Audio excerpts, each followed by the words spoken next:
petikan faidah. Memetik faidah pada kajian ilmiah.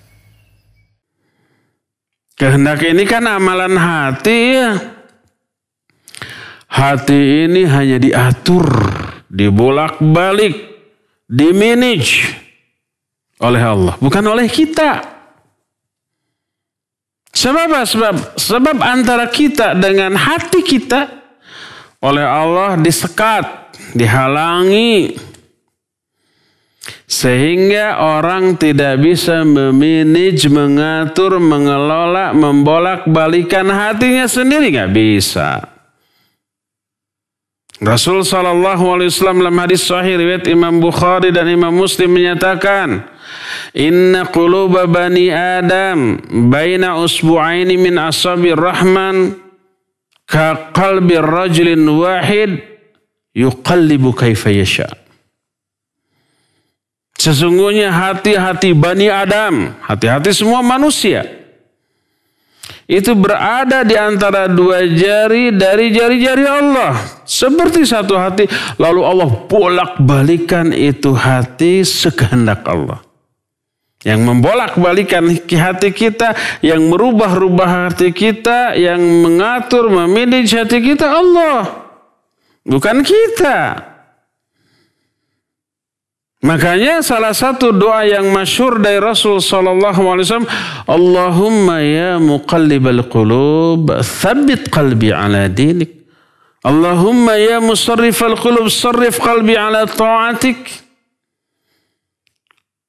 Wahai zat yang maha membolak-balikan hati, tetapkan hati saya di atas agamamu. Wahai zat yang maha merubah-rubah hati, tetapkan hati saya di atas ketaatan kepadamu. Minta kepada Allah. Karena Allah yang merubah hati. Kita mah enggak. Allah menyatakan, wa'alamu annallaha yahulu bainal mar'i wa qalbihi wa annahu ilaihi tusyarun. Ketahuilah, dalam surah Al-Anfal nih, ayat yang ke-24 Allah menyatakan, ketahuilah bahwa sesungguhnya Allah menyekat, menghalangi antara seseorang dengan hatinya. Antara seorang dengan hatinya dihalangi, disekat oleh Allah. Sehingga setiap kita tidak bisa mengatur, memanage hati kita. Termasuk salah satu di antara cara Allah mengatur hati kita adalah memberikan keinginan untuk melakukan sesuatu atau tidak. Allah yang ngasih keinginan itu. Makanya kalau tiba-tiba dalam hati kita muncul keinginan untuk berbuat baik, untuk sholat, baik fardu ataupun sunnah, untuk ngaji, untuk baca Al-Quran, untuk infak dan sedekah, keinginan itu bukan hasil ikhtiar kita memunculkan keinginan tersebut dalam hati kita. Bukan, Allah yang ngasih. Begitu cara Allah mengatur hati. Allah berfirman dalam Al-Quran surah At-Takwir ayat 29, kata Allah, wa ma tasha'una illa ayyasha Allahu Rabbul Alamin. Wa ma tasha'una, kalian tidak akan punya keinginan, tidak akan punya kehendak, kecuali Allah yang ngasih kehendak itu kepada kalian. Kecuali Allah yang memberikan keinginan itu kepada kalian. Kecuali Allah yang menghendaki hal itu. Allah yang ngasih itu. Kita tidak bisa memunculkan keinginan untuk melakukan sesuatu dalam hati kita. Enggak. Makanya salah satu di antara cara Allah memberi hidayah, Allah berikan keinginan ke dalam hati kita untuk melakukan ibadah dan amal soleh.